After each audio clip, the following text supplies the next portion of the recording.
Culture, संस्कृति, जो क्षेत्रीय संस्कृति होती है सबकी अलग अलग, इसके बारे में हम जानेंगे यार। तो लर्निंग आउटकम्स क्या हैं इसके? The growth of regional cultures, regional painting, music, dance, growth of regional languages. India has a variety of regional culture that have developed over the long period of history. So, disintegration of the Turco-Afghan Empire in the 15th century caused the rise of several independent states in different parts of India. Again, the disintegration of the Mughal rule in the 18th century was followed by the rise of new kingdoms in Maharashtra. So Punjab, Rajputana, Awadh, Bengal, Hyderabad, etc. Assam in the northeast was being ruled by the Ahoms. So under the new kingdoms in the independent states, regional cultures developed different. The growth of several regional languages was a striking features of the medieval period. During the 8th and 18th century, the Bhakti movement encouraged many regional languages such as Hindi, Marathi, Tamil and Bengali. Okay, Sanskrit and Persian continued to be the languages of the upper classes and in the poor. Now we will talk about Sanskrit. Since ancient times, Sanskrit was the main medium of both writing and higher learning in our country. During the first half of the medieval period, Sanskrit was patronized by kings in central and south India. The Bhakti Sant Ramanuj, Madhvacharya and Shankaracharya wrote in Sanskrit. Okay, a large number of Dharmashastra or digests on Hindu law and customs were written in Sanskrit. Most Sanskrit works were produced under the patronage of Hindu or Rajput rulers. Some Jain scholars like Hemchandra Suri also preferred to write in Sanskrit. So, surprisingly, little attempt was made to translate either Arabic or Persian literature into Sanskrit. So, one of the few instances was the translation of Yusuf and Zulekha's. So, however, Sanskrit literature, especially the epics, the Mahabharata and the Ramayana, as well as the Puranas, were frequently translated into regional languages.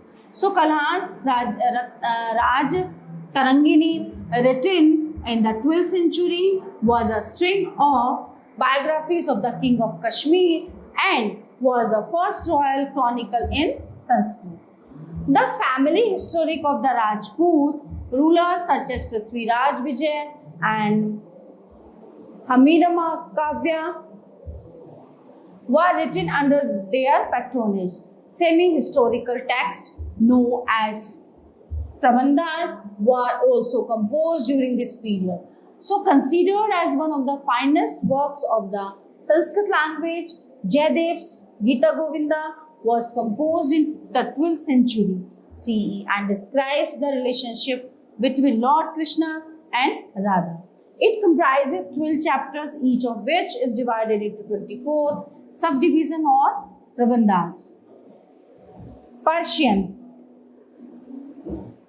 Amir Khusro wrote many poems in Persian which are sung by the Qawwals even today.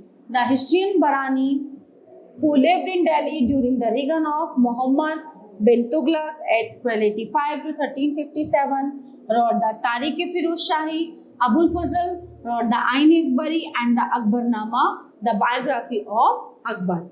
Okay, during the Mughal period, especially during the time of Akbar, many Sanskrit works were translated into Persian. Abul Fazl and his brother Faizi jointly translated the Mahabharata.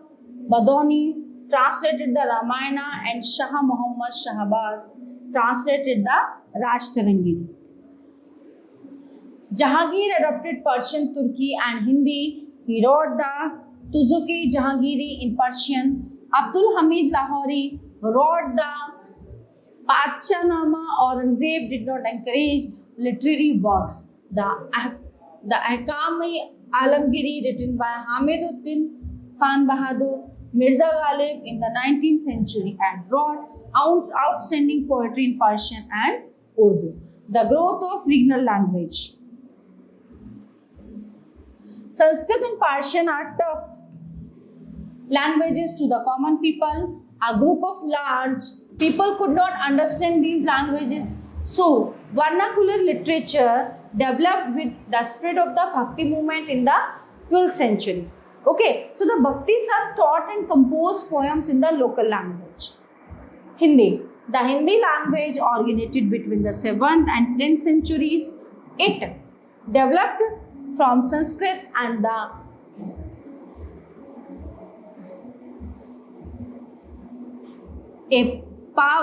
Apabhar Musha.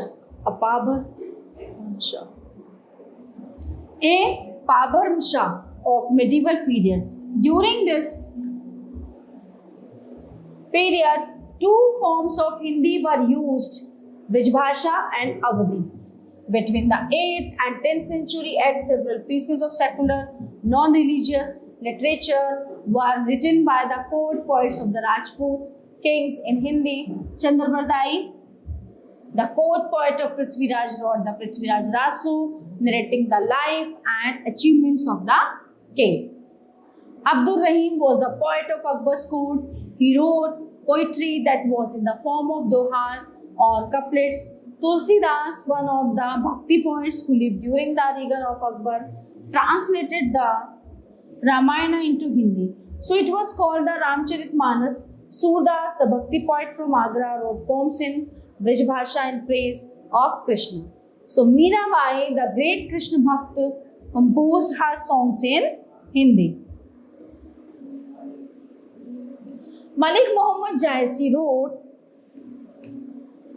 the Padmavat, a poem describing the story of Queen Padmini of Chittor in the Awadhi dialect of Hindi. Now Urdu.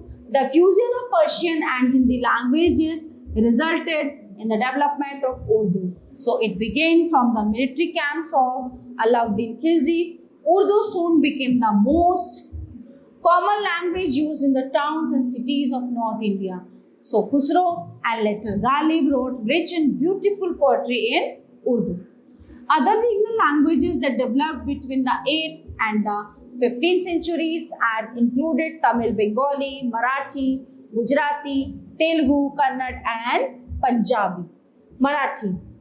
Literature emerged in the latter half of the 13th century. A major contribution was made by the same poets Eknath and Tukaram. Ramadas and Vamana Pandit also contributed to Marathi prose and poetry. With the growth of languages in South India, a group of the three poets Nana, Tikkana and Yera Pragada between 11th and 14th century translated the Mahabharata into Telugu.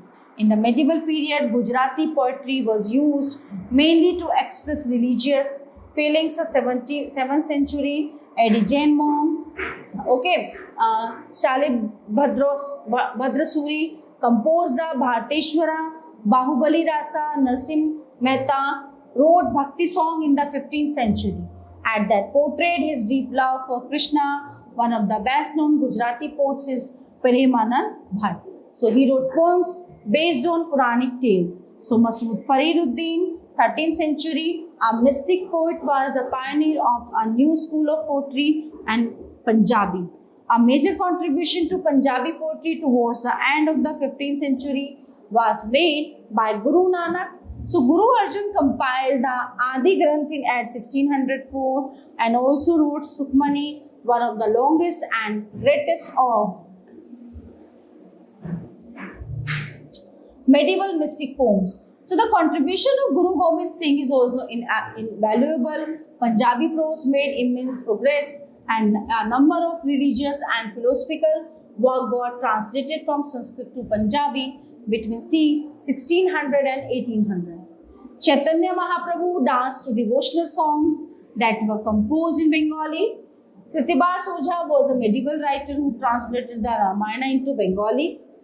Nasir Shah, a king of Goda in the 14th century, is praised by the poet Vidyapati as a patron of vernacular literature. Regional paintings. India has been rich in paintings since prehistoric age. Palaces and temples were decorated with murals. The kings and other rich people patronized the painters. The beautiful and colored paintings at Ajanta and Ellora were created between at 1600, 600 and 1000. So the paintings and sculptures are devoted to Buddhism, Hinduism and Jainism. During the period of the Delhi Sultans, the art of painting declined. So the period of the Mughals saw the revival of the best in painting, and it marked an important stage in the growth of this art. Akbar brought Persian and Indian artists together, and a new style of painting was born, the Indo-Persian school of painting. Miniature paintings were also used to illustrate manuscripts and books examples, of which can be seen in the Babarnama, the Akbarnama and the Tutinama. Abdul Hasan and Ustad Mansoor were two eminent painters in the reign of Jahangir. During the reign of Shah Jahan, the art of painting reached its zenith. Artists of his time were influenced not only by the Hindu style but the European style as well. Portrait paintings became lifelike and graceful during his time, unlike the stiff ones of the earlier times. Aurangzeb believed in the 10 tenets of the Quran and discouraged painters in his court. So they migrated to the various regional kingdoms where they established different schools of paintings. Kangra, Rajasthani and Deccani art of painting due in the medieval period. So the main theme of the paintings of the Kangra and the Rajasthani schools was devotional. Several paintings illustrate stories about Radha and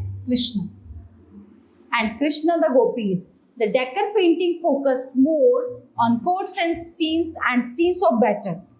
है ना, दरबार के scene होते थे और जो battle ground होता था उसके युद्ध के. Portraits were also done by all the schools. The artists used natural colors derived from minerals, plants, stones, shells, gold and silver to create the miniatures. It sometimes took weeks to prepare some of the colors. In the south, the temples were storehouse of paintings. The inner walls of the prakara and the mandapas and the ceiling was profusely adorned with painting of scenes from the Ramayana, the Mahabharata, the Bhagavatam, etc. in the Brideshwara temple in Tanjore. All around the inner walls of the Garbhagriha, various karnas, dance poses of Bharatanatyam have been painted in vivid colors that have not faded even after 1000 years. Music. Now we will talk about the music. India has an ancient tradition of music. Folk music flourished along with classical music. The Turk brought with them their own form of music and instruments like the sarangi and the rabab. Amir Khusro, the most famous musician of the Delhi Sultanate period, fused Hindustani music with Persian and Turkish music to create new styles like the Qawwali and the Khayal. Akbar was a great patron of music. Tansen, one of the Navratna of Akbar's court, is considered one of the greatest composers and musicians in Hindustani classical music. So he invented several new ragas like Darbari, Malhar, Deepak Mand and Todi. So it is said that Tansen could bring rain with his rag Malhar. है ना, जब उसका राग मल्हार चलता था तो क्या जाती थी बारिश. And start fires with his singing of the राग दीपक. जब वो राग दीपक गाता था तो आग जल जाती थी. Ragas were passed down from guru to shishya and details were lost in the process. Several schools of music or gharanas developed in the different regions. In Gwalior, Swami Haridas, Tansen's guru, was part of Rajaman Singh Thomas court. He specialized in the Drupad style of singing. So distinct styles of music also developed in Lucknow, Banaras and Patiala. The Bhakti and Sufi son introduced another form of devotional music called the Kirtan. Surdas, Chaitanya and Mirabai poured out their devotion to God through their kirtans, dance. In the south, the Carnatic school of music flourished during the rule of the Vijayanagar Empire. Unlike Hindustani music, it was relatively unaffected by Persian influences. This growth was led by Vyasaraja, Purandara Dasa and Kanak Dasa. So Purandara Dasa was also known as the Sangeet Pitama of Carnatic music. He laid out the basic rules for teaching Carnatic. Many of the classical dance involved during the medieval period in India.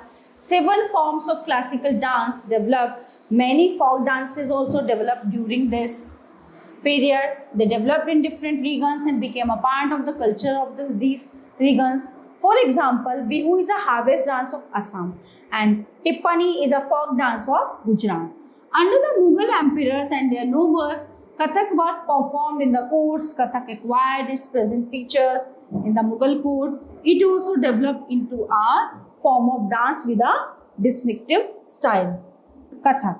Kathak is a popular classical dance of North India which depicts a story. Kathak got its name from Katha यानी कि story. Kathak होता था उसमें पूरी एक story describe होती थी. Kathak actually originated from the devotional recitation of the storytellers or the kathakars. The kathakars were none other than the storytellers in temples of North India, whose performances were beautified with expressive gestures and song. Kathak took the form of a distinct mode of dance in the 15th and 16th century. With the spread of the Bhakti movement, the legend of Radha Krishna were performed beautifully in the form of skits called Ras Leela, which combined folk dance with the basic gestures of the Kathak storytellers. Kathak developed into two traditions or gharanas, the court of Rajasthan Jaipur, the court of Lucknow under the patronage of Wazir Ali Shah, Nawab of. Okay, understand everyone? So the all topics are covered in this chapter. I hope you will be you all are very well understand it. So we will meet you the next class.